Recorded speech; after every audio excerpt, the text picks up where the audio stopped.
First of all, the surprise element on this comes from it not being a flashback, which I guess everybody had assumed that we were going to see Anakin in a flashback, right? I'm not saying we won't. I'm just saying we thought that was gonna be the main thing, right? Second, I see people asking, is he a Force ghost?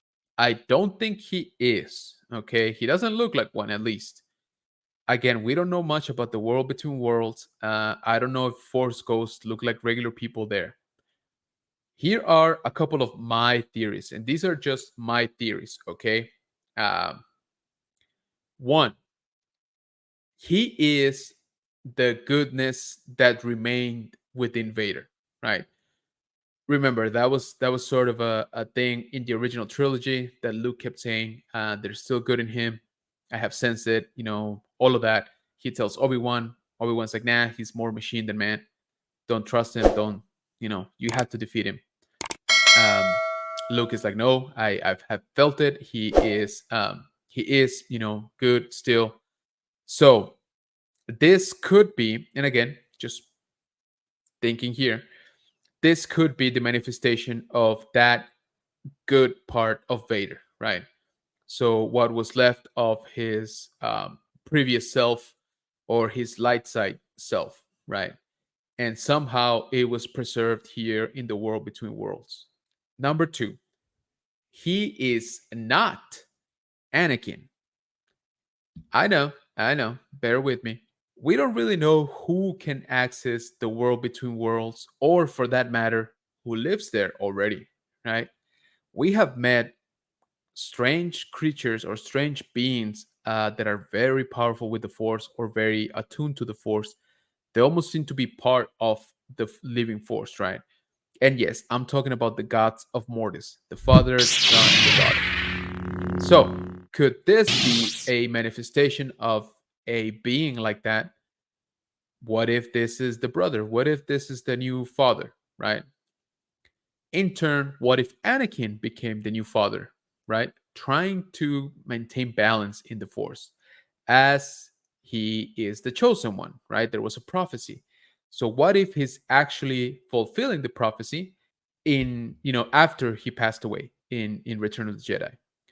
Maybe that had to happen for him to ascend, or for him to gain access to another plane, like the world between worlds, and fulfill his role and sort of try to balance things from there. I know, maybe a little bit far fetched, but it could be. Um, so maybe he's the one keeping Palpatine at bay, right? Maybe he's the one, it's like, hey, no, you can't make your play yet, you can't make your move yet, because the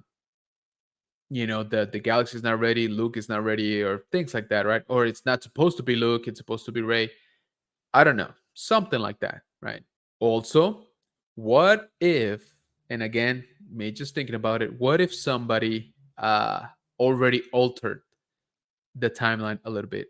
And I don't like this idea too much, because again, I've told you guys, I don't know that we need the multiverse per se within Star Wars.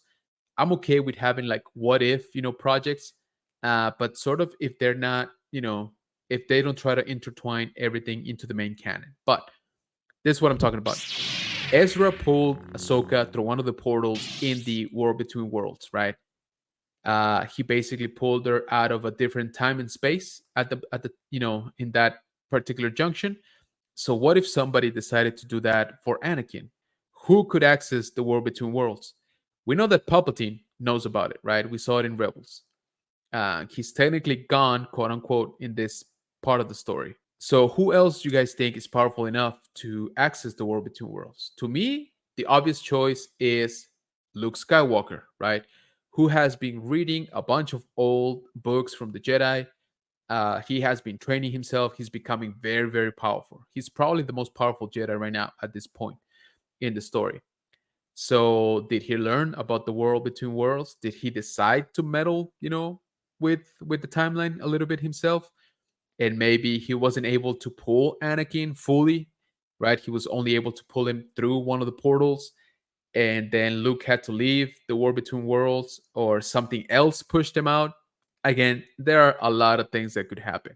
Bottom line is we get to see Hayden Christensen as Anakin Skywalker once again. We knew it was coming. I wasn't expecting it so much in this episode. I was expecting it more in the next episode.